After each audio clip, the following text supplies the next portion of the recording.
Hello à tous et bienvenue dans Mouvementé, le podcast sur les vertus du mouvement. Je m'appelle Honorine, je suis actrice, maman et plutôt active. Dans ce podcast, je vais à la rencontre de personnalités de l'entrepreneuriat, du sport, des arts, pour mettre en lumière le rapport que chacun entretient avec l'activité physique et m'inspirer de leurs récits. Mon but, intégrer plus de mouvement dans nos vies mouvementées. Car comme je l'ai expérimenté moi-même, la bonne humeur, ça commence par le mouvement. Je vous souhaite une bonne écoute.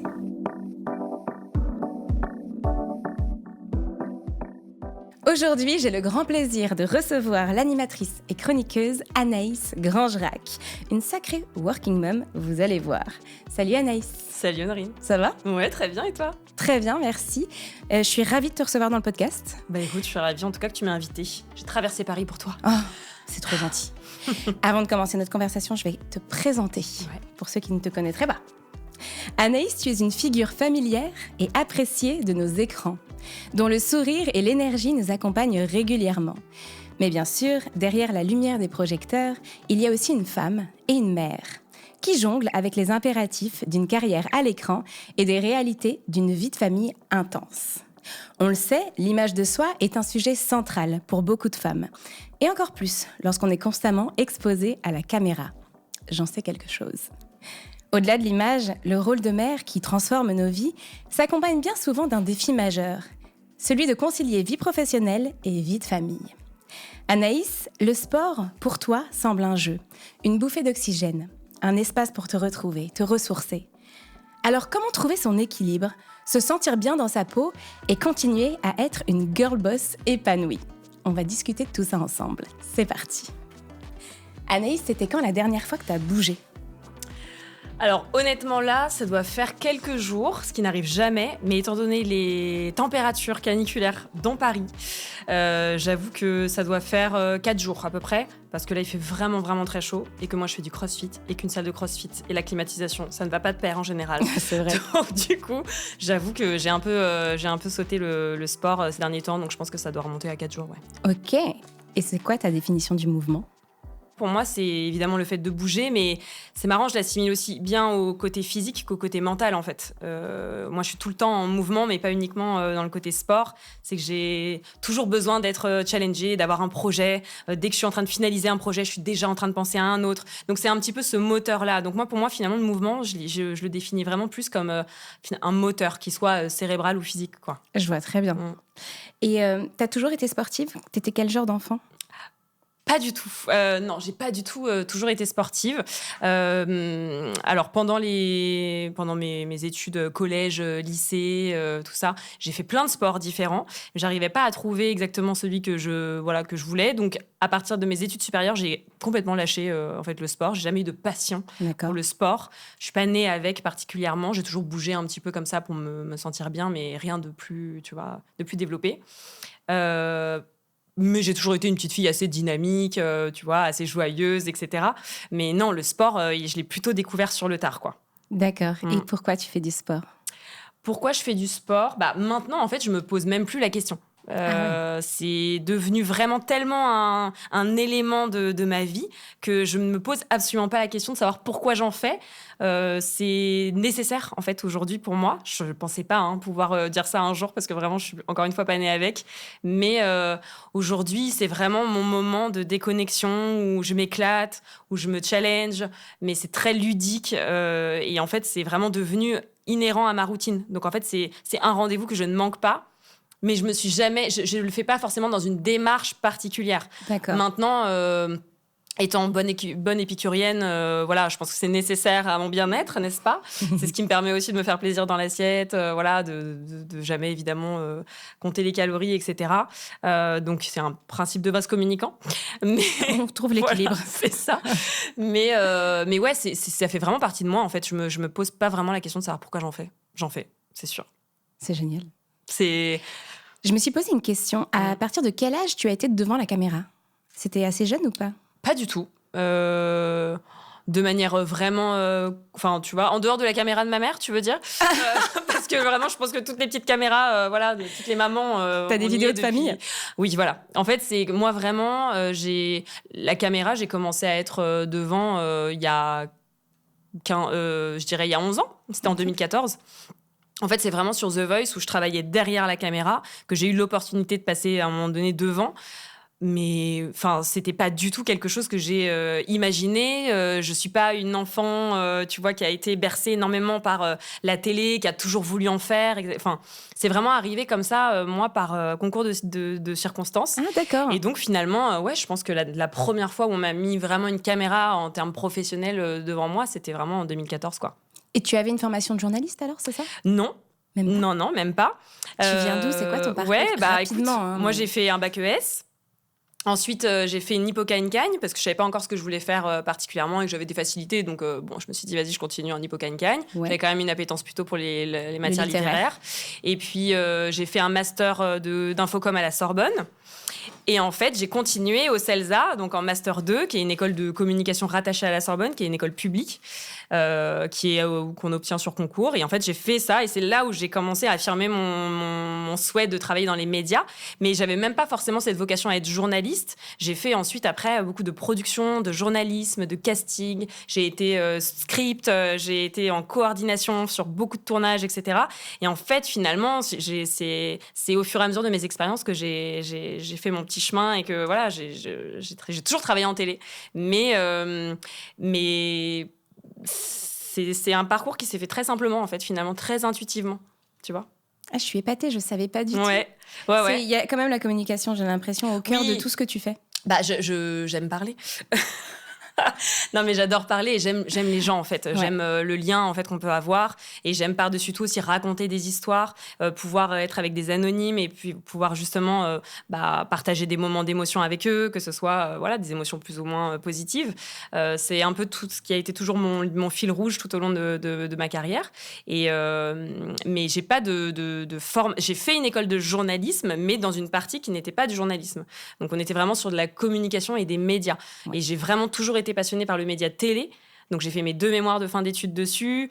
Je suis rentrée chez TF1 en stage de fin d'études, d'ailleurs, c'est très drôle. En 2011, je suis rentrée en stage pendant 9 mois chez TF1 et j'étais bien à milieu d'imaginer que j'allais après en être un des visages 10 ans après, quoi. C'est fou. Ouais, c'est assez marrant. Ah, l'histoire est belle. Ouais, c'est drôle, hein. C'est vraiment drôle. Mm. Et d'ailleurs, on fait toutes les deux un métier d'image. On connaît toutes les deux très bien TF1. Dans ces métiers d'image, il y a souvent beaucoup de standards. Est-ce que toi, on t'a demandé de changer et d'entrer dans certains standards? J'ai pas ce souvenir. J'ai pas de souvenir où on m'ait demandé de changer. Je pense que moi, naturellement, il y a des choses que j'ai changées, que j'ai modifiées par l'expérience, en fait, à partir du moment où je me suis vue la première fois à l'image, que je me suis entendue surtout. Donc, je me suis professionnalisée au fur et à mesure. Mais on m'a jamais particulièrement imposé ou demandé de rentrer dans une case. C'est une chance, hein, je pense aussi. Je pense que la génération d'avant n'avait pas forcément cette chance-là. Moi, je pense je suis arrivée à un moment où le côté un peu speakerine qu'on pouvait avoir avant, de la jolie animatrice qui est là pour servir d'apparat, etc. Moi, c'était déjà un peu fini. En tout cas, c'est pas du tout ce que j'ai senti. Donc, on m'a jamais parlé particulièrement de changer un truc physique. On m'a jamais demandé de travestir un trait de ma personnalité. Tu vois, j'ai toujours eu finalement assez de facilité à évoluer, tu vois, dans ce monde-là. J'ai pas changé et il aurait pas fallu qu'on me demande de changer parce que de toute façon, je suis quelqu'un de très entier et j'aurais pas pu changer et ça a été, et c'est d'ailleurs aujourd'hui, je pense, important pour moi justement de garder ma personnalité. Je suis exactement la même personne quand tu me vois là et qu'on se parle, tu vois, dans cet appartement parisien que quand je suis à l'antenne devant des millions de téléspectateurs. Je confirme. Tu vois, ouais. C'est vrai, hein, ouais. Non mais. Mais tu vois, on a cette différence-là et la question suivante, c'est sur tes cheveux. Ouais. Et est-ce que tu as toujours assumé tes cheveux bouclés à l'écran ou est-ce que, comme moi, pendant des années, tu t'es dit, il faut que je me transforme pour plaire, tu vois? Ouais. Alors que toi, tu t'es beaucoup plus assumé, j'ai l'impression. Ouais, en fait, alors moi, mes cheveux, je les assumais pas trop aux années collège. Comme beaucoup de personnes aux années collège, c'est compliqué. Ouais. J'avais pas de référentiel de femmes. C'est ça, on n'avait pas d'exemple. Effectivement, il n'y en avait pas, ou très peu. Et donc, c'était plus à cette époque-là où j'avais un peu de mal. Je me battais, en tout cas, avec cette identité. Je savais pas vraiment comment les coiffer, comment les mettre en valeur. Mais si tu veux, à partir du lycée, en fait, j'ai commencé à comprendre que c'était un atout. Donc, en fait, je n'ai pas du tout eu... Mais encore une fois, peut-être que j'ai eu de la chance, j'ai rencontré les bonnes personnes qui m'ont pas demandé, en tout cas, de changer. Et du coup, je ne les ai jamais vues comme quelque chose à modifier. Moi, j'ai toujours été hyper fière, tu vois. Enfin, je dis toujours, depuis que je suis devenue femme, on va dire. Ouais. Je suis très fière de mes cheveux. Ça fait partie de mon identité.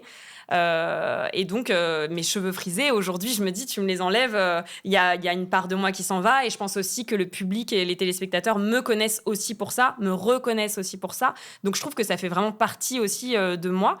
Donc non. Après, par contre, je reprends certaines boucles au fer parce qu'en télé, on n'aime pas trop les frisottis trop, C'est vrai ce que trop tu dis. rebelles. Et parce que derrière, parfois, on est sur des fonds verts. Donc voilà, c'est plus pour des raisons d'image et de lumière. Oui. Ou parfois, je vais reprendre certaines boucles. Donc là, c'est le cas, tu vois, j'étais en matinale ce matin, donc j'ai repris un petit peu les boucles de devant. Mais on voit que là, c'est mes cheveux... au voilà, naturel. c'est mes cheveux au naturel. D'accord. Et jamais je les changerai. Enfin, mon coiffeur a mis 1 an et demi à me convaincre de les lisser une fois. Tu vois. C'est vrai.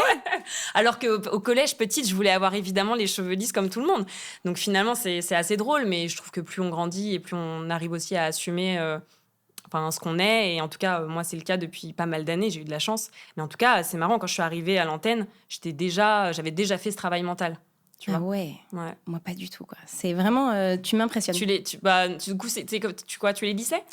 Je les ai lissés la moitié de mon temps. J'étais cheveux lisses, ouais. Parce qu'on te l'a demandé ou parce que toi, tu t'étais imposé toi-même un carcan un peu Non, c'était moi.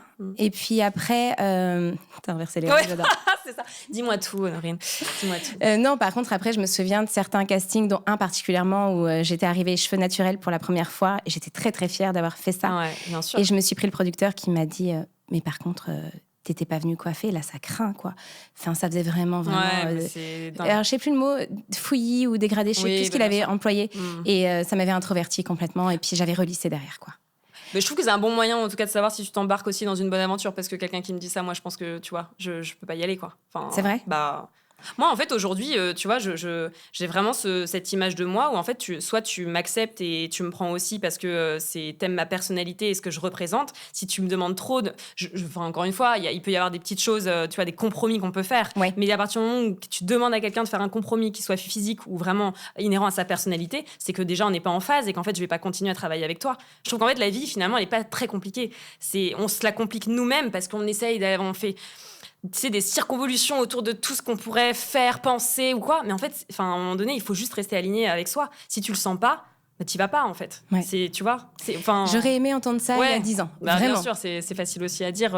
Non, mais... Je pense que quand j'avais 20 ans, je pense que j'avais pas cette assise-là. Je pense qu'elle est venue avec l'expérience, avec l'âge, encore plus en devenant maman aussi. Mais j'aurais aimé effectivement avoir, moi, tu vois, ce conseil-là il y a 15 ans en arrière. Mais en fait, finalement, faut rester soi-même, en fait. Ça fait un peu bidon de dire ça. On a l'impression que c'est un petit tableau qu'on pourrait avoir accroché au mur. Mais à partir du moment où tu me demandes de changer, c'est que déjà, on n'est pas en phase et que je ne suis pas la bonne personne pour toi et tu n'es pas la bonne personne pour moi. Et c'est OK. Serrons-nous la main et on reste, tu vois, en bon terme. Mais juste, on n'ira pas plus loin, quoi. Et en fait, je trouve qu'à avoir cet état d'esprit-là, tu es sûr de faire les bons choix et de rencontrer des belles personnes et avoir des belles rencontres qui vont te faire évoluer et te tirer vers le haut et te permettre de t'accomplir toi encore plus pour la raison pour laquelle tu es sur Terre, tu vois. C'est ce que je me dis, en fait. Mais tout n'est pas bon à prendre, tu vois. Toutes les opportunités ne sont pas à saisir, finalement. Faut savoir dire non. Faut savoir dire non. C'est incroyable. Et c'est pareil pour ton corps, tu as toujours eu une relation saine avec ton rapport au corps alors que tu étais à l'image ou pas? En fait, je n'ai pas attendu d'être à l'image pour travailler sur mon image de moi, tu vois. Je pense que le travail, je l'ai vraiment fait en amont. Pour la petite histoire, je suis mariée depuis 7 ans, je suis en couple depuis 12 ans. Mon mari est coach en développement personnel. Donc, Génial. si tu veux, parmi ses nombreuses casquettes, aujourd'hui, il est business coach, mais le développement personnel a toujours fait partie de sa vie. Donc, si tu veux, moi, ça fait 12 ans que je suis biberonnée à ça. Donc, évidemment que ça a aussi beaucoup joué dans mon affirmation de moi, etc. Mais je pense que j'ai toujours eu une bonne image de moi, une bonne estime de moi. La confiance en soi, pour le coup, ça m'a demandé du travail et ça m'en demande encore. Mais ça ne m'a pas dérangée de me voir à l'image. Tu vois, parce que j'avais pas de problème avec l'image de moi, en tout cas. Ouais. Et ça m'a plus gênée d'entendre ma voix, parce qu'au départ, je savais pas forcément la poser. que je parlais trop vite, que j'avais une voix trop aiguë. Et c'est ça qui m'a plus violentée à mes débuts. Tu vois, toi qui fais un podcast, tu dois voir ce que c'est. Moi, c'est pas tant me voir, c'est m'entendre qui m'a demandé au départ du travail, tu vois. Et en même temps, ça m'a permis aussi de progresser. Et c'est ce qui m'a vraiment... j'ai appris sur le tas, tu vois, en me disant, bon, bah... Là, ce n'est pas possible, je ne peux plus m'entendre de cette voix-là, ça n'est pas possible. Je vais baisser ma voix. J'avais pas de train à prendre, les amis, je sais pas pourquoi j'ai autant... Mais voilà, quand t'es stressé, t'accélères. Après, toi, tu le dois, tu dois bien savoir. Ton rythme cardiaque, évidemment, bien sûr. Donc, c'est plus ça. Mais j'ai pas attendu de me voir devant une caméra pour commencer à travailler sur moi, tu vois. Et je ne me demande pas quelle image je peux aussi renvoyer aux gens. C'est vrai ? Ouais, je m'en fiche. Je m'en moque complètement. Mais t'es complètement libre. C'est l'inverse de l'actrice que j'étais jusqu'à très peu de temps. Bah ouais, mais donc t'as aussi fait ce chemin-là. Et je pense mais 10 ans après toi, quoi. Ouais, après, l'essentiel, c'est de le faire, je trouve. Chacune son rythme, tu vois, finalement. T'as raison. Mais, et puis surtout, ça dépend comment tu te sens aussi, toi, si t'es aligné ou pas. Enfin, moi... ça peut paraître parfois, je pense, peut-être un peu trop... je peux paraître peut-être trop sûre de moi, tu vois, de l'extérieur. On peut se dire, elle est peut-être un petit peu trop, je sais pas, pédante, sûre d'elle, etc. Surtout qu'on le reproche beaucoup aux femmes en général.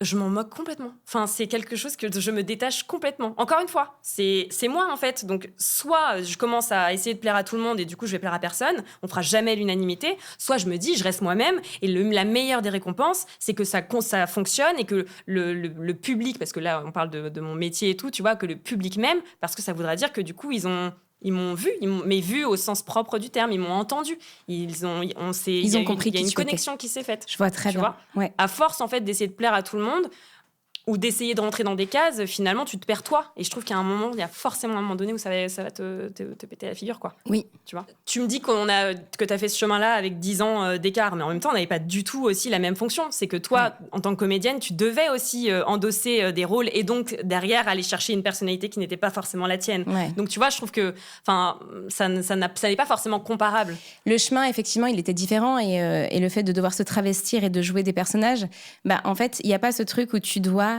ou ce que toi t'arrives à dire de vous me prenez pour qui je suis, oui, bien sûr. Et le public doit m'aimer pour qui je suis. Et moi, c'est un travail que je fais aujourd'hui de me dire voilà, maintenant regardez qui je suis et je veux quand même pour qui je suis, quoi, pas autre chose. C'est très récent et tout nouveau pour moi. Et t'aimes? J'adore. Ça me change la vie, ça révolutionne tout en fait, d'être soi-même et d'être aligné. Et en même temps, c'est aussi peut-être, tu vois, toute la progression que tu as faite et finalement le fait de jouer plein de rôles, t'en apprends aussi finalement beaucoup sur toi. C'est clair. Et tu serais peut-être pas l'Honorine d'aujourd'hui si t'avais pas vécu ces 10 ans à, tu vois, endosser d'autres personnalités finalement. Ouais, c'est pour ça, il faut pas renier non plus son chemin en fait. Mais attends, mais chaque chemin, je trouve, est complètement valable en fait. Tu vois, il y a pas un chemin qui est plus flamboyant qu'un autre. Moi, je m'estime pas du tout plus importante, tu vois, que quelqu'un d'autre parce que je fais un métier d'image. Enfin, on est dans une société aujourd'hui où il y a des coups de projecteur comme ça sur des individus. Bon, c'est mon cas. Maintenant, est-ce que, pour le coup, j'ai une plus haute valeur que quelqu'un d'autre? Pas du tout. Non, mais la question derrière tout ça, c'est qui est le plus heureux? Moi, ce que je cherche à comprendre, c'est les gens alignés sont souvent les plus heureux. Et de voir que tu as réussi à être aligné malgré un monde très standardisé, je trouve ça incroyable. Merci. On va parler. Écoute, avec plaisir. Non, mais mais je l'étais. En fait, j'étais déjà alignée avant de faire de la télé. En fait, c'est ça le secret. C'est ça le secret. Et encore une fois, c'est un métier passion. Mais ça reste mon métier. Ma vie entière ne tourne pas autour de ce que je fais à l'écran. Et j'ai une famille qui est très fière de moi, mais où c'est pas plus important ce que je fais que quelqu'un d'autre. J'ai un mari qui est très fier de moi, qui est mon premier fan. Pour autant, il n'est pas en train de regarder absolument toutes mes émissions. Ma fille, on n'a pas d'écran à la maison. Enfin, tu vois, il y a un truc où... Elle t'a déjà vu quand même un peu ou pas? Oui, bien sûr. Elle est fière? Elle est fière comme tu peux être fière à 3 ans et demi. Mais si tu veux, je pense que pour elle, c'est encore très subjectif. Et je trouve ça complètement normal à 3 ans et demi que ça le soit. Oui. Tu vois, j'attends pas du tout d'elle qu'elle sache exactement ce que c'est que la télévision, ce que fait maman, et voilà. Mais comme évidemment tout parent un peu fier, je l'ai emmenée, tu vois, sur mon lieu de travail pour qu'elle sache aussi ce que c'est quand je lui dis que je vais travailler. Mais oui. Mais voilà, j'ai une famille qui est très ancrée dans la réalité. Quand j'ai commencé à faire de l'antenne, on m'a dit il y a 10 ans, franchement, essaye de pas changer. Ce métier, il change tellement les gens et tout. Enfin, moi, je sais pas comment t'expliquer, mais j'étais déjà persuadée que j'allais pas changer en fait, parce que j'étais déjà alignée et que je m'étais déjà, je pense, j'ai encore plein de chemin à faire, mais je m'étais déjà quand même trouvée en grande partie dans les grandes lignes. Donc, si tu veux, c'est pas la télé qui va changer ça. Au contraire, je trouve que je me sens d'autant plus heureuse maintenant parce que je me suis alignée aussi dans mon métier. Mais je l'étais déjà dans ma vie perso et dans ma tête. Je vois très bien. Tu vois, c'est plus une corde de plus à mon arc, mais... Tu t'enrichis. Ouais, c'est ça. Anaïs, est-ce que la maternité a changé ton corps? Et si oui, comment? Comment tu l'as vécu? Ah bah oui, je te dire que ça ne l'a pas changé, ce serait mentir. Ça existe, ça? Ah, je te jure, il y a des meufs, je comprends pas. Oui, mais non, mais on les aime pas. Non. On les regarde pas. C'est pas possible, elles sont pas réelles. Moi, je me dis que c'est de l'IA. Comme ça, au moins, tu vois, ça me... Voilà. Ça nous rassure. Oui, non, évidemment que la maternité a changé mon corps. Et en même temps, ça a pu me déranger au début. Maintenant, ça me dérange moins. Il y a évidemment des jours où je suis pas forcément en accord. Il y a bien quelques petits trucs que je tirerais par-ci, par-là, que je changerais, tu vois, voilà. Mais en fait, je trouve que la maternité, ça te décentre énormément. Je trouve qu'on se demande... En fait, ce qui est fou, c'est qu'avant d'être maman, tu te dis que tu n'avais quand même pas tant de temps que ça pour toi. Tu te rends compte qu'en fait, une fois que tu l'es, c'est ça, ne pas avoir de temps. En fait, on passe beaucoup de temps à se regarder le nombril, finalement, à s'intéresser à soi, à son apparence, etc., quand on n'est pas encore parent. Moi, je trouve, en tout cas, qu'avoir ma fille, ça m'a vraiment décentrée. Je ne suis plus le centre de ma vie. Et du coup, je me regarde beaucoup moins. Et je suis extrêmement bienveillante et résiliente envers ce corps parce que je me dis qu'il m'a comme... Ouais, en fait, j'ai pas le corps d'une jeune fille de 20 ans, mais j'en ai 37 en même temps. Donc, c'est normal. Et en fait, je suis vraiment plus reconnaissante envers ce corps-là qui porte, oui, effectivement, tu vois, les signes d'une grossesse.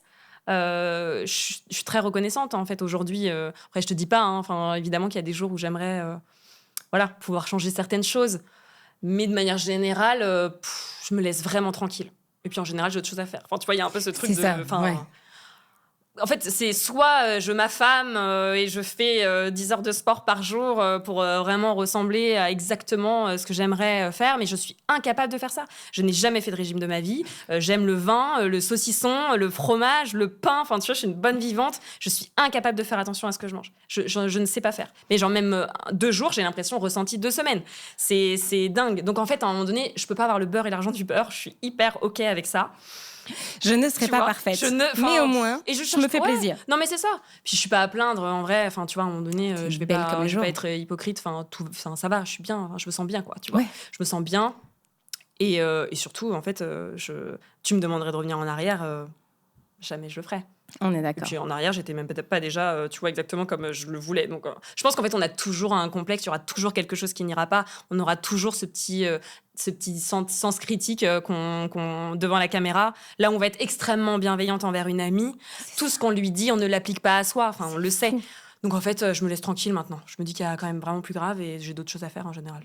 Voilà. Tout simplement. Voilà. Ça paraît très simple quand tu non, ça l'est pas forcément. Mais en fait, il faut le rendre simple, en fait. Encore une fois, tu vois, j'y reviens, mais on se complique les choses. Nous-mêmes. En dehors des épreuves que la vie peut nous mettre sur notre chemin, je trouve que justement il y en a tellement et le monde est déjà tellement tu vois, difficile comme ça, que si en plus quand on se regarde on se rend la vie dure et on a cette malveillance, tu vois, envers soi, je trouve que c'est hyper violent quand il pense. Tu sais, on est extrêmement critique envers soi, mais ce que tu te dis à toi, tu ne le dirais mais même pas au 10e à une copine. Et donc parfois en fait je me dis mais chut, laisse-toi tranquille. Laisse-toi tranquille. Le silence, c'est bien aussi. On adore. Tu vois.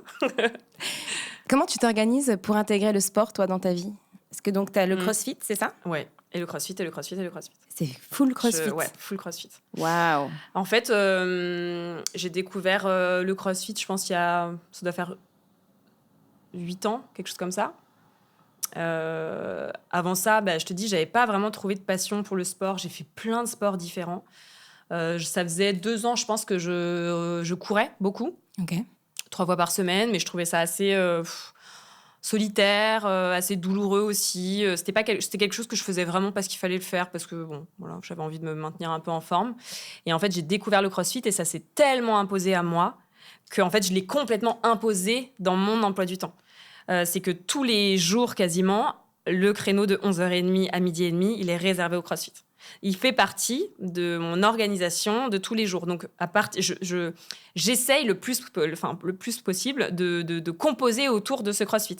Donc, 11h30, midi et demi, ça me permet quand même de pouvoir faire des déj s'il faut, ou des rendez-vous à 13h, exactement. Je peux sortir de la matinale, je peux amener ma fille à l'école, je peux faire des choses le matin. En fait, ce créneau-là du midi, j'y déroge très peu. Parce que ta matinale, elle est à quelle heure ? La matinale, ça finit à j'y rentre moi aux alentours de 8h et du coup, je finis à 9h30. D'accord, ok. Donc, les matins où je fais la matinale, c'est mon mari qui emmène ma fille. Les autres jours, c'est moi qui emmène ma fille. Et en fait, je ne déroge pas quasiment à ce créneau du midi du CrossFit. Donc, en fait, si tu veux, je vais organiser ma journée autour de ça, mais je vais essayer tant bien que mal de ne pas le bouger. Donc, j'en fais en général 4 à 5 fois par semaine, le midi ou le samedi matin, tu vois. Mais ça fait partie inhérente de ma journée. Enfin, et tu dirais que c'est ça ton secret ? Parce que si tu avais une seule astuce à nous donner pour quand on n'a pas la motive, ce serait quoi ? De s'organiser ? Non, parce que je pense que quand tu as la motivation, tu es très forte pour t'organiser pour ne pas y aller. Donc, tu vois, je pense que c'est pas forcément ça. En fait, moi, je pense que mon conseil pour rester régulière, en fait, il faut juste trouver le sport dans lequel on s'amuse. Ah oui. Moi, j'ai pas de recettes secrètes à sortir du chapeau, parce que, en tout cas, moi, ça n'a pas fonctionné pour moi, ce fait d'essayer. Je trouve qu'en fait, on a déjà tellement de choses compliquées à faire dans sa vie, que si en plus le sport, c'est quelque chose où il faut que tu te forces, c'est extrêmement difficile de t'y tenir. Tu vas tenir 1 mois, 2 mois. Moi, je suis pas dans du sport performant, je suis dans du sport santé, c'est pour me sentir bien, mais c'est parce que j'ai trouvé ce que je cherchais dans le CrossFit. C'est ludique. Donc, quand j'y vais, je sais que je vais m'amuser. Je sais que je vais me dépasser. C'est exactement le sport qu'il me faut. Tu me proposes de faire du yoga, tu me proposes d'aller faire, je sais pas, une session de run éventuellement, tu vois, mais je vais pas faire un autre sport, tu vois. T'as testé le Pilates ? Ouais, alors Pilates Reformer. Mais t'as bien aimé ou pas ? Pilates Reformer, j'aime bien. C'est un petit peu lent pour moi. J'ai un problème, je crois, avec la lenteur, tu vois. Ouais. Et ce que j'aime dans le CrossFit, c'est que déjà, ça paraît extrêmement impressionnant aux yeux de la plupart des gens. Tous les gens se disent « Ah, mais attends, mais c'est hyper violent, mais j'ai pas envie de ressembler à Musclor et tout. » J'en fais depuis 8 ans. Je rentre encore dans les t-shirts, tu vois. Tout va bien. D'accord. Mais en fait, je trouve que c'est extrêmement valorisant, en fait, le CrossFit. Il y a une marge de progression qui est très rapide. Tu te découvres une force. En tant que femme, je trouve ça hyper important. Moi, je suis hyper fière de me dire que je suis puissante aussi. C'est vraiment ça. J'aime vraiment ce truc. J'aime soulever des charges. J'aime, tu vois, me dire que je peux faire des tractions. Enfin, je trouve ça extrêmement valorisant, en fait. T'es très fière de toi au CrossFit. Je trouve que c'est cette marge de progression-là qui me motive. Et puis, on a cette ambiance collective, conviviale, des cours de lycée, tu vois, où on aimait bien... On n'aimait pas forcément le sport, mais on aimait bien retrouver ses potes parce qu'on savait qu'il y avait un... Voilà. C'est ça que j'aime dans le CrossFit. Et ce que j'aime dans le sport, c'est qu'il n'y a pas d'étiquette et qu'on ne sait absolument pas qui est à côté de nous. Et que donc, finalement, tous les masques tombent et peu importe que tu sois, tu vois, patron du CAC 40 ou que tu fasses autre chose, en fait, on s'en fiche. Tout le monde est sur un pied d'égalité. Donc, en fait, c'est tout ça qui nourrit mon envie d'aller, tu vois, dans ce sport-là. C'est génial, tu te donnes envie de faire du CrossFit. Bah écoute, venez. Non mais vraiment, moi je trouve ça incroyable. C'est qui tout double de toute façon CrossFit. Il n'y a pas de juste milieu. Moi j'adore, mais je me fais mal à chaque fois. C'est comment ça ? J'ai toujours la même douleur à l'épaule qui revient quand je fais un sport de charge comme ça. Ok. Et je suis partie sur la marche et le pilates alors que moi je suis une énervée à la base. Ouais. Et que mon but c'est vraiment les trucs genre Aerox, je pense que je serais la plus heureuse. Tu vois. Et j'ose pas passer le cap. J'ai peur de me faire mal. Mais est-ce que ça serait pas, tu vois, justement, faudrait peut-être d'abord régler cette blessure parce que c'est pas le CrossFit qui te blesse, ça redéclenche une vieille blessure, sûrement une faiblesse de ton corps. C'est ça qu'il faut que je comprenne. Ouais. Donc d'abord faire ce travail-là. Ouais. Et Aerox, faut trop que tu testes. Moi, j'en ai fait un. T'en as fait un ? J'ai fait celui du Grand Palais là. T'y étais ? Oui. Ouais. Mais comment j'ai pu passer à côté de cette information ? C'est pas possible. Et tu vois, ce qui est marrant, c'est qu'en fait, c'est la richesse du CrossFit. Encore une fois, je vais me faire émissaire, tu vois, de ce sport, mais c'est que je ne me suis absolument pas préparée pour l'Aerox. Parce que j'y allais comme ça aussi pour me faire plaisir. Mais surtout, en fait, le CrossFit est une préparation à tous les sports. Oui. Aujourd'hui, des athlètes de haut niveau vont aller faire des séances de CrossFit pour se préparer. Le CrossFit, c'est un multisport. C'est juste te permettre d'être la personne la plus fit, mais au sens en forme du terme. Et donc, on est censé pouvoir soulever des charges parce que dans la vie de tous les jours, on va soulever des charges. On est censé pouvoir être souple et mobile parce que ça va te permettre de vivre mieux. Et du coup, on fait en permanence du fractionné, ce qui m'a permis permis du coup de faire un aerox sans trop de difficultés parce que je fais du crossfit 5 fois par semaine. La partie course dans l'Aerox, parce que juste je rappelle que l'Aerox c'est donc une compétition où tu fais des charges lourdes, des ateliers et en même temps de la course. La partie course était facile. Ah bah alors j'ai pas couru, tu vois, je pense comme des personnes pourraient courir, mais j'avais en tout cas un rythme régulier, tu vois, à 5,20 à peu près du kilomètre. C'est énorme. Mais alors que je ne cours plus depuis 1000 ans, mais parce que le crossfit, en fait, aujourd'hui, on s'en rend pas compte quand on en fait, mais en fait, c'est une telle prépa que quand je vais faire un peu de pilates, je suis pas perdue, tu vois, j'ai pas de problème au reformer à tenir trop de positions, mais parce que c'est le crossfit qui permet ça, en fait. C'est pas moi qui suis, tu vois, exceptionnelle, c'est que ce sport-là, je le trouve incroyablement complet, en fait. Et l'Aerox, c'était... Ouais. Elle a une salle de sport, en fait. Ouais, c'est ça. C'est mon futur projet, je ne vous l'ai pas dit. Et l'Aerox, tu l'as fait en solo ? Non, j'étais en binôme. Avec qui ? Je devais le faire avec mon mari, il s'est blessé juste avant, donc j'ai fait avec un de mes meilleurs potes. Ok. Ouais, qui fait du crossfit aussi. Et t'as laissé faire les trucs difficiles mais au tu mec, rigoles j'espère. ou quoi ? Ah non. Voyons. C'est beau, baby. Non, pas du tout. On a fait quasiment moite-moite. Moite-moite. Ouais, bah parce que... Et sur les charges d'hommes, t'avais les charges d'hommes ? Oui, mais les charges d'hommes, si tu veux, pour nous, en femmes en crossfit, elles sont pas si différentes, entre guillemets. Enfin, j'exagère, mais en tout cas, ça te développe tellement aussi ta force à toi, pure, que du coup, j'étais pas trop en difficulté. On doit tirer une charge, on doit pousser une charge qui est à 152 kilos. Dit comme ça, tu te dis, bah, à quel moment ? Mais en fait, en vrai, on en est toutes capables. C'est juste un peu de prépa, tu vois. Mais non, bien sûr que non. Moi, je voulais absolument faire quasiment à 50-50. 60-40, on va dire qu'on a fait. Mais non, j'y vais pour le challenge. J'y allais pas pour faire un bon temps. Je sais même pas ce que c'est un bon temps. Mais j'y allais juste, moi aussi, pour me challenger. Donc, je peux pas laisser faire quelqu'un à ma place. Je comprends, évidemment. Et on parlait du fait que tu étais alignée. Est-ce qu'il y a d'autres choses dans ta vie qui t'alignent en dehors du sport ? Oh bah, heureusement, oui, bien sûr. Ma famille, mon mari, ma fille, mon métier, en fait, finalement. Chaque sphère est profondément importante pour mon équilibre. C'est extrêmement important pour moi de conserver le sport. C'est extrêmement important pour moi de m'éclater dans mon métier et d'aller, tu vois, nourrir cette ambition que j'ai et d'aller au plus haut. Mais évidemment que mon essentiel, mon ancrage, c'est vraiment la famille que je suis en train de construire, quoi, tu vois. Donc, c'est évident. Et pour autant, c'est marrant, on me dit souvent en interview, on me dit souvent, mais comment tu fais pour jongler entre toutes ces casquettes ? En fait, ce qui est marrant, c'est que je trouve que c'est vraiment une question qu'on pose énormément aux femmes, mais qu'on ne poserait absolument pas à un homme. À un homme, on ne va pas lui demander, mais comment mènes-tu une carrière de front avec une vie familiale ? On ne lui demande jamais. J'ai une réponse, tu vois ? parce qu'il ne gère pas la vie familiale. Bah, oui, malheureusement. J'aime à penser que certains hommes un peu plus. Mais oui. Mais en tout cas, si tu veux, moi, c'est nécessaire de m'épanouir dans chacune de ces casquettes. Donc, je ne pourrais pas aujourd'hui arrêter mon métier pour m'occuper, tu vois, à temps plein de ma fille. Je ne serais pas pleinement heureuse. J'ai besoin aussi de me réaliser moi et de me réaliser en tant que professionnelle des médias. J'ai aussi profondément besoin de me réaliser aussi en tant que couple, que femme en couple, amoureuse, tu vois, parce que je trouve que c'est extrêmement important aussi pour le couple d'exister au-delà de l'enfant, parce que j'en ai beaucoup autour de moi, hein, et on le sait. C'est la maternité, il y a quelque chose qui t'aspire, qui est abyssal, où tu pourrais complètement, effectivement, te dédier à ça. Mais moi, j'ai besoin aussi de faire d'autres choses pour continuer de m'accomplir et aussi parce que, par extension, je pense que c'est le meilleur, pour moi, encore une fois, le meilleur modèle que je peux renvoyer à ma fille. Oui. C'est de se dire qu'on peut aussi être une femme ambitieuse, carriériste. Ça ne veut pas pour autant dire que je délaisse ma famille. Mais c'est juste qu'en fait, aujourd'hui, j'ai la chance d'avoir un partenaire qui m'épaule et qui me pousse toujours plus loin dans ce que je fais et qui sait complètement aussi organiser son emploi du temps pour me permettre de faire ces choses-là en gardant notre enfant. Tu vois, c'est une chance aujourd'hui. Hein. J'aimerais que ça soit la normalité, mais je sais que ce n'est pas le cas pour tout le monde. Mais aujourd'hui, j'ai autant... besoin de continuer à avoir des moments pour moi que des moments à deux, que des moments à trois. Ouais. Tu vois, c'est primordial.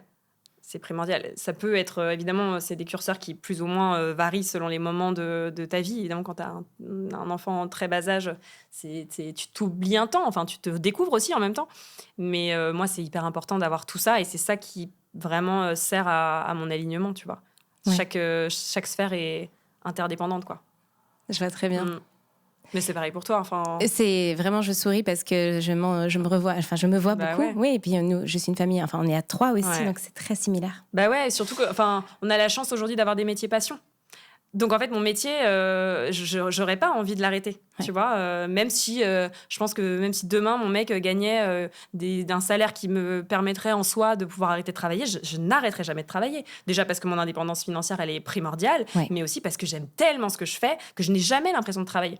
C'est ça. Je n'ai jamais l'impression de travailler. Ça fait 10 ans avec mon mari qu'on se dit amuse-toi bien quand on se quitte le matin. Tu vois, et je ne dis jamais aux gens bon courage. Je trouve ça horrible de dire bon courage aux gens. Tu sais, c'est horrible, c'est bon courage pour le reste de votre journée. Enfin, tu vois, il y a quelque chose d'hyper plombant. De lourd. Ouais, voilà.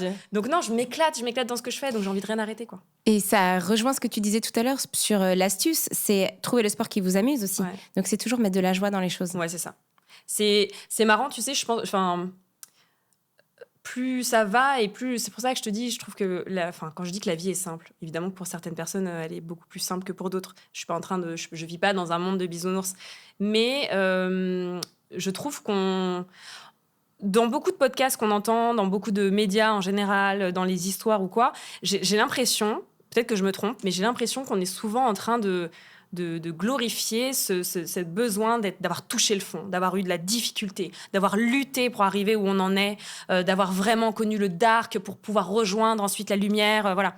Moi, j'ai eu plein d'épreuves dans ma vie, c'est pas la question. Mais en tout cas, mon ascension, elle s'est faite de manière très saine, très simple. J'ai pas eu énormément à lutter. Peut-être parce que, j'ai eu beaucoup de chance. Je pense aussi que j'ai su aussi saisir les opportunités. J'ai su travailler aussi, mais si tu veux, c'est pas toujours censé être compliqué. Tu vois, on n'est pas toujours censé avoir été extrêmement malheureuse pour être heureuse aujourd'hui. Et c'est le parcours de certaines personnes, et c'est très bien. Moi, c'est pas le mien, et pour autant, je vais pas, t'ajouter des choses dramatiques pour que mon parcours aujourd'hui en ait plus de valeur. Donc, voilà, encore une fois, je trouve que la vie est très difficile, mais elle est très simple aussi, en fait. Oui, et ce que tu dis, c'est pas que la vie est simple, c'est que c'est à nous d'apprendre à simplifier la vie. Et ça, c'est vraiment une philosophie qui est belle et qu'on peut tous apprendre à appliquer. Bien sûr. Même, ça commence par des toutes petites choses, mais juste, tu vois, arrêter de se prendre la tête, de se flageller au quotidien, de ne voir évidemment que le négatif, ce qui nous manque, se dire en fait qu'à un moment donné, on n'en a qu'une, donc autant essayer d'aller chercher le maximum en restant aligné avec soi et d'essayer de se réaliser. J'ai envie de me dire à la fin de ma vie, je me suis éclatée, je me suis réalisée, je suis fière de ce que j'ai fait et je suis fière du modèle que j'ai pu renvoyer à ma fille, quoi. Il n'y a que ça qui compte. Il n'y a que ça qui compte. Et justement, tu te vois où ? Enfin, tu te vois quel sportif plutôt même dans, 30 ans ? Toujours au CrossFit. Je serai là à pousser des poids. Non, écoute, franchement, je sais pas. J'espère pouvoir continuer à bouger et à rester bien dans mon corps, en fait. Est-ce que le sport aura diminué ? Est-ce qu'il aura augmenté ? Bon, je pense pas quand même, mais je me vois pas ne plus bouger. C'est nécessaire à mon bien-être, ça me calme aussi. Je suis quelqu'un de très énergique, donc je pense que ça me recentre aussi. C'est un moment où je pense à rien, donc je pense que ça se perdra jamais. J'aurai toujours besoin d'un exutoire. Donc dans 20 ou 30 ans, je sais pas quel sport je ferai, mais en tout cas, toujours, j'espère un sport où je suis aussi alignée que maintenant, quoi. Je te vois trop faire un aerobic genre à 70 ans. Mais attends, mais moi j'adorerais pouvoir montrer comme ça qu'on peut bouger. Au CrossFit, on a des femmes de tous âges, tu vois, enfin des personnes de tous âges d'ailleurs. Ça commence, c'est de 7 à 77 ans là, CrossFit. J'adore. Ouais. J'ai une dernière question pour toi, Anaïs. Mais j'ai l'impression que tu as déjà un petit peu répondu, mais est-ce qu'il y aurait un message que tu aimerais faire passer à travers tes réseaux, par exemple ? Si je devais faire passer un message, je pense que ce serait juste de ne plus s'excuser d'être là. Tu vois, moi, c'est vraiment quelque chose que j'ai fait il y a quelques années, que je suis encore en train de processer, mais c'est vraiment connaître sa valeur et savoir la défendre et savoir la tenir aussi. Tu vois, juste avant qu'on démarre, là, tu me disais que t'étais un peu impressionnée de te retrouver face à moi parce que c'était mon métier. Et du coup, tu en venais presque à questionner, toi, ton aisance parce que tu te retrouves face à moi. Et je trouve que c'est ça, en fait, où il faut jamais s'excuser d'être là. T'es une professionnelle, c'est moi qui suis venue à toi. Tu vois, je suis là aujourd'hui devant toi. On partage un moment hyper inspirant de sororité et d'échange. Et t'as complètement ta place. Et en fait, on a complètement sa place à partir du moment où on décide de l'avoir. Et je trouve que c'est juste le fait de ne plus s'excuser d'être là, de ne plus questionner sa valeur, de ne laisser personne ne le faire non plus. C'est, je pense, ce en quoi j'aurais aimé qu'on me le dise, en tout cas il y a 10 ans. Peut-être que j'avais besoin aussi d'avoir de l'expérience et la maturité de mon grand âge pour la comprendre. Mais j'essaie. C'est encore un process. Hein. Ça me demande encore aussi parfois de lutter contre ce petit syndrome de l'imposteur qu'on peut avoir en tant que femme, assez régulièrement. Mais on s'excuse plus de rien. Et en fait, on assume haut et fort son ambition. Et c'est pas être une mauvaise mère ou une mauvaise épouse ou une mauvaise amie que de dire haut et fort que on a envie d'aller haut, en fait. Moi, c'est mon ambition aujourd'hui. Et plus je l'assume, en fait, c'est ça, c'est plus je l'assume, mieux je me sens. S'assumer et être aligné. S'assumer, être aligné et ne pas s'excuser d'être là. Ça paraît tellement simple, mais j'aime trop. Mais on en vient d'en parler, mais c'est génial. C'est un travail de quotidien, mais en fait, comme toute discipline, plus tu le fais et moins ça devient compliqué. Oui, tu vois. Bien sûr. Tout vient avec l'habitude et la répétition. J'ai un petit jeu pour terminer. Ok. L'idée, c'est que tu répondes la première idée qui te vient. Ouais. Ok ? Alors, on commence avec mythe ou réalité. Okay. La caméra fait prendre 3 kilos. 1,5 kg. Non, mais écoute, faut connaître son bon profil. Je pense que c'est comme sur les réseaux, il y a des poses qui sont plus avantageuses que d'autres. Il faut avoir une bonne équipe autour de toi qui te permet de savoir. Il faut demander à regarder avant l'image. Il ne faut pas hésiter à demander son image, que ce soit dans un tournage pro ou pas d'ailleurs. Même une photo et tout, il faut assumer. Ouais. On demande, comme ça au moins on est sûr d'aimer à peu près. Ouais. Mais oui, ça fait prendre un petit peu. Un petit peu. Franchement, ça va. C'est pas méchant. Tu préfères un dîner en tête-à-tête ou une soirée jeu en famille ? Alors, ma fille ayant 3 ans et demi, si tu veux, ça fait 3 ans et demi qu'on la couche à 19h30, donc on va dire que la soirée jeu en famille, elle est assez limitée. Ça peut être un apéro-jeu en famille. Donc, je dirais soirée en amoureux et une après-midi jeu en famille. Ah, pas mal. Ouais. Mythe ou réalité ? Le sport doit forcément être intense pour être efficace.